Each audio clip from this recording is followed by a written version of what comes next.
Fed Chairman Jerome Powell had some incredible comments today at the inaugural conference of the international roles of the US dollar. Yeah, that's a real thing. He thinks that there's two main things occurring right now. First is that there's rapid changes are taking place in the global monetary system that may affect the international role of the US dollar. I tend to agree with Jerome Powell here. There's lots of different moving parts. The US dollar has been being devalued intentionally.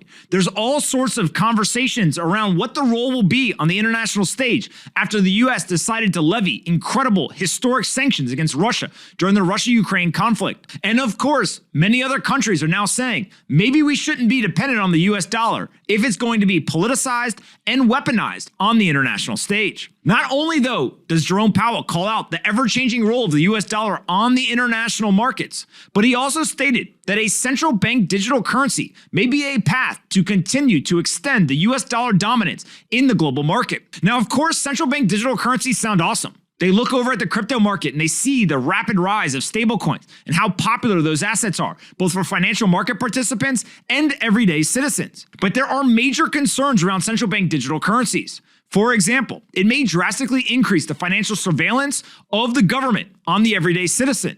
It also can introduce things like personalized monetary policy. If you're a good boy, you get low inflation. If you're a bad boy, you get high inflation. And then on top of that, it also introduces things like censorship, where they can literally say, you can't spend money on those movie tickets because you ate too much candy this week. Now, of course, many people will just simply laugh this off and they'll say, oh, that's conspiracy theory talk. But we see in other countries, like China, they're already doing this. In those countries, they've even gone a step further and they've introduced the idea of the expiration of money. They simply will give you money from the government in the form of a stimulus check. And if you don't spend it within a predetermined amount of time, it simply disappears. And now you may say that'll never happen in the United States, but it already does happen in the US.